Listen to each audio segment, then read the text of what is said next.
happened?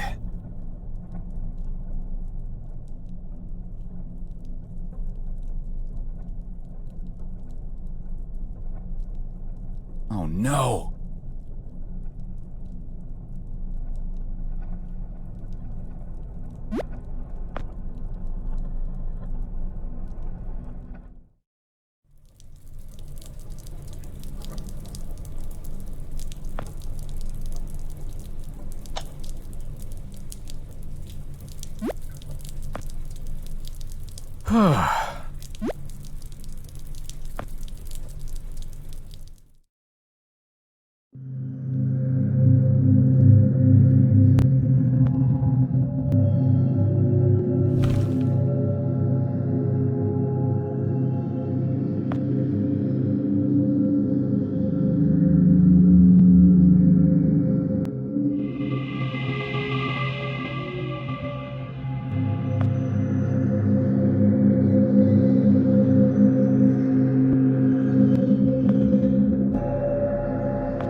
Frank?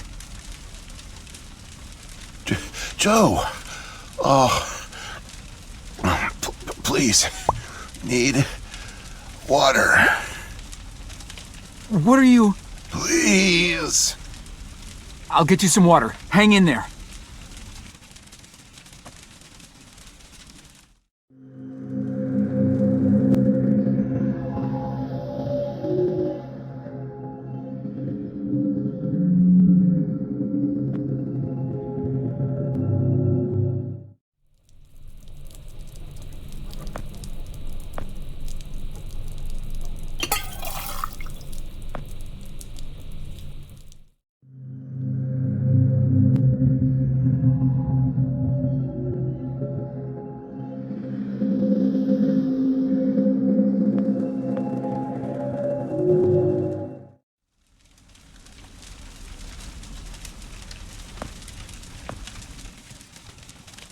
Here you go, Frank.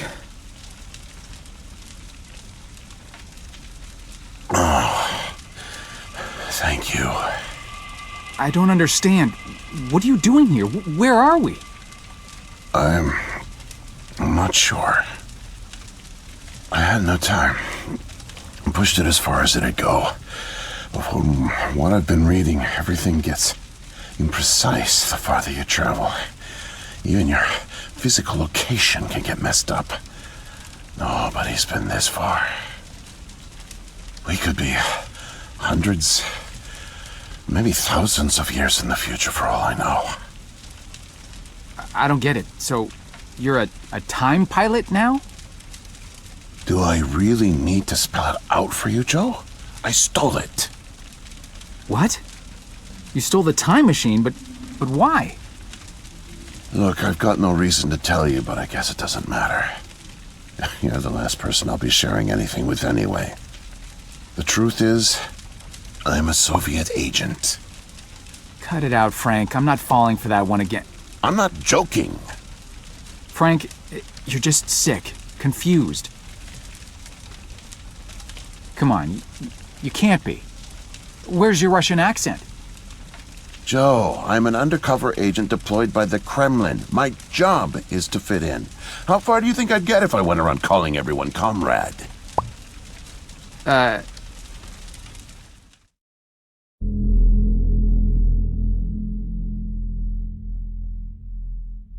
My real name is Yuri Barishev. I came to America in my early 20s. I went to school here, worked here, spent nearly 10 years building the foundation of an ordinary life. But the truth is that my life is far from ordinary. I am a spy. I was planted by the Soviet Foreign Intelligence Agency to gather intel on advanced U.S. military research programs, and I started getting my first missions in the mid-60s. At the time, I thought I had built a promising portfolio of leads, but as I started to pursue them, most of them turned out to be worthless. By 1968, I had run out of goodwill with my handlers at the Kremlin. I was a disgrace and headed for extraction.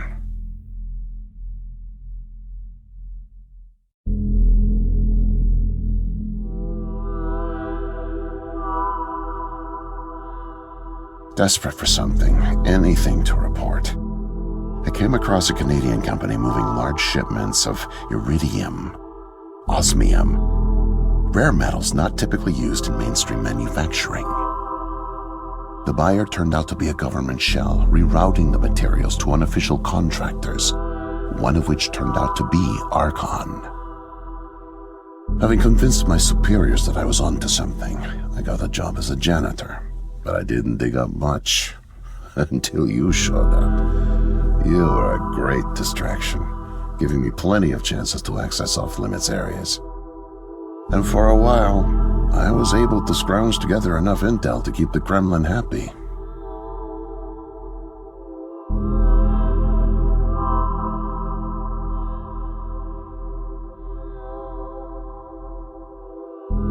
My hunch was correct, but I didn't have the full picture. Not yet. The metals were being used to build something unusual, all right. But I just couldn't piece it together. What I found made no sense. Time travel, doomsday scenarios. It read like bad science fiction.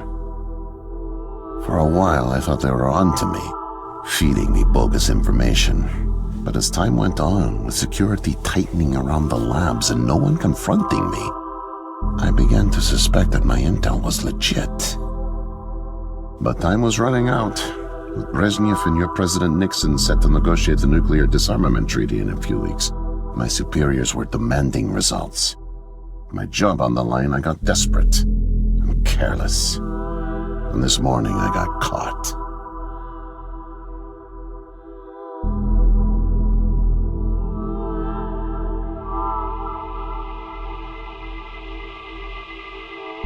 I was tailing an engineer into an off-limits lab when I bumped into Barney from security.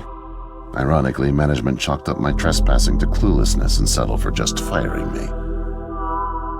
Knowing I wouldn't get another chance, I stole a security badge and snuck back in. I just found the time machine operator's manual when you showed up out of nowhere and nearly screwed it all up. Then it clicked. Not only could I steal the technology, it was the perfect getaway, too. Using the manual, I set the destination as high as it would allow. I figured if I could just get far away, I'd have plenty of time to figure out how to get it back to the motherland. But, well, I guess you know the rest.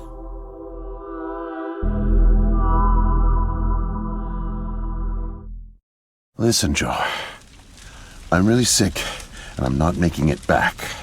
But you still can. The time machine has a timer, like a toaster. It's designed to return home unless the timer's reset. I removed the main power supply fuse to keep it from taking off without me. Here, take it. I have no idea how you got here, and I guess it doesn't matter. Still, despite my mission, the double life, and the deceit, your friendship was always genuine. You're an honest guy, Joe. And I've really enjoyed your company. And now, please, leave me. The pain's coming back.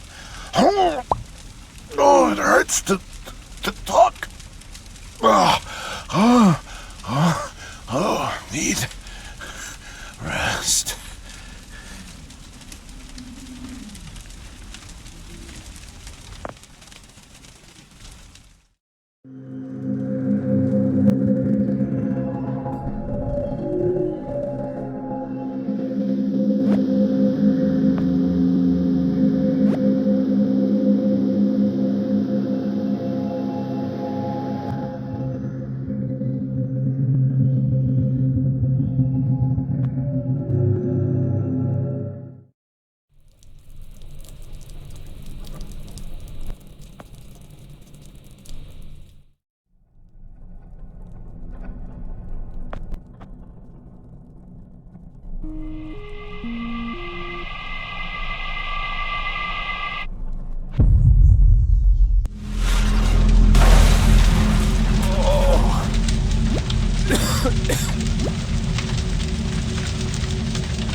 Can't be.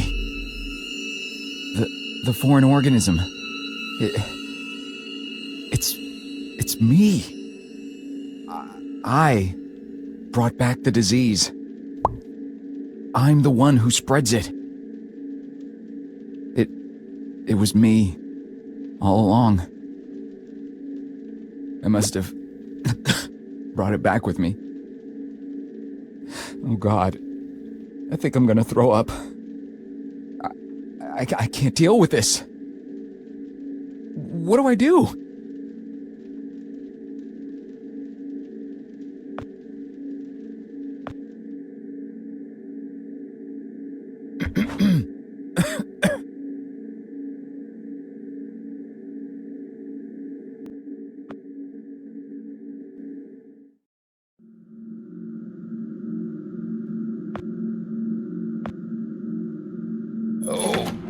Oh.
Whoa there, man.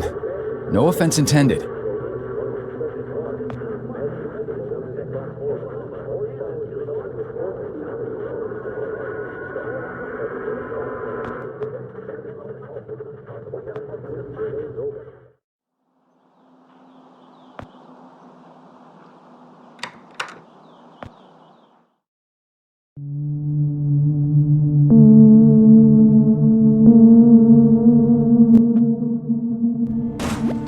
Damn.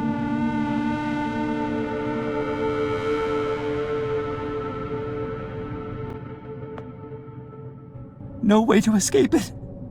No way out, no way out, no way out. I'm sorry, what? End of days.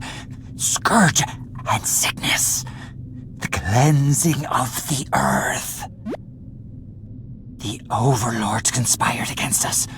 Tricked us. Made us bring the poison back into the nest. Like good little ants. Who did? Too late. What's done is done. No backsies, but we must try. Do you hear me? Sure. The key to salvation. I've seen it. Felt its color. Know its shape. They don't know that I know. Oh no. But I know. I know. Write it. Write it, write it, write it! Before it disappears. Write it down before it disappears. Took away my tools. I'll forget without my tools. Your tools? Pens, paper, they're erasing the slate, forcing me to forget. Trying to break my resolve. The persistence of memory, I must repeat, all the time repeat. Oh, they fear me, cower at the sight of scientific rigor. They know I'm close, so they take away my tools. But I'll show them. The blinding light of the scientific method casts no shadows.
Need paper to reproduce the key. Need the paper. Gotta have paper.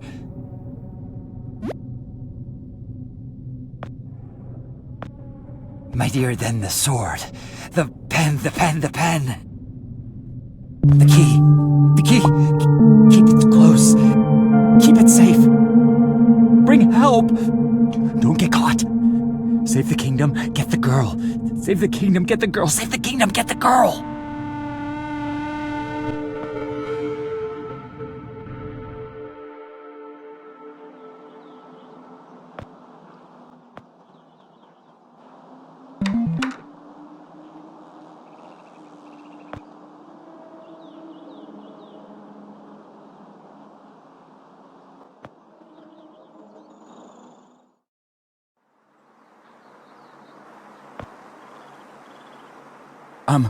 Miss, nurse, Oh, hi there. Goodness, you startled me. You could have just knocked. And it's Dr. Emma Brown? I'm a little embarrassed to say, but we don't have any files on you, so I don't even know your name. it's Joe, ma'am. Oh, call me Emma. We're not so formal here. It's nice to meet you, Joe. I'm sorry, Dr. Brown. I don't know how to say this, but everyone here is in serious danger. I'm very sick, and it's very important you call the authorities and... Whoa. Take it easy. Deep breaths. There's nothing to be afraid of. How do you feel? Okay, I guess. A little sore. See, you're fine. And the soreness is to be expected. You've undergone muscle therapy. You've been asleep for at least 3 decades, after all. Maybe even more. What? But where am I? What year is this? Easy, Joe. I know it's a lot to take in. It'd be a shock to anyone's system. Haven't been under for as long as you have. It's 2012, and this is the psychiatric ward at St. Genevieve's Hospital. You were brought out of hibernation 5 weeks ago. Like the others, you were placed in an artificial coma for regenerative muscle therapy and brought here for evaluation and rehab after everything checked out. Oh, God. The tubes. You have to listen to me, doctor. I'm dangerously sick. I was carrying something when I got in. Oh, that? Well, that's true. You did all have some kind of flu. Actually, the resident physician did find it peculiar how you had all contracted a type of avian flu that only first appeared in the late 90s, and a new strain at that. In any case, the pathogen was largely dormant due to the extended hibernation. We run very thorough medical checks on all our cryo clients, so we gave you all a shot of our regular cocktail. Cleared it right up before you even came to. So it's gone? But Archon... Yes, I'm afraid I don't know much about all of that. All I know is that the company that froze you went bankrupt back in the early 70s. A victim of industrial sabotage, I think. Anywho, the remaining assets were sold off, and the Cryoform company bought the cryogenics technology. As per ethical requirements, that included all of you who were frozen there. We've been helping rehabilitate Cryoform's clients for the past 5 years or so. Mostly folks suffering from previously incurable terminal illnesses and heavy wallets. But you didn't hear that from me, Unfortunately, cryogenics was a little experimental when you went under. So, while the company's been freezing and reviving clients for quite some time, you had to stay confined to the original equipment. Apparently, a lot of Archon's original documentation was destroyed in a fire. So Cryoform had practically no information on any of you. That's another reason it took so long to figure out how to revive you. Sadly, the others haven't been quite as coherent. They share certain delusions, end of the world, that sort of thing. An unfortunate side effect of cryogenics' primitive state at the time, I suspect. You, however, seem just fine. Apart from the shock, I mean. So I'm not sick? You sure? Yes, Joe, quite sure. In fact, I see no reason to keep you here. We have an excellent rehabilitation team who'll get you settled into your new life in no time. Just come see me when you're ready to go. So, are we all ready to go? I guess. Oh, don't worry. The rehab team's eager to help get you settled in. I know it may feel a little overwhelming now, but trust me, you'll love it in 2012. Endless opportunities. A whole new lease on life. Speaking of, I happened to catch you on the surveillance monitors a little while ago, and you seem to show excellent problem-solving skills. You like puzzles, Joe? Perfect. I'll be sure to mention it to the career coaches. They'll find just the right thing for you.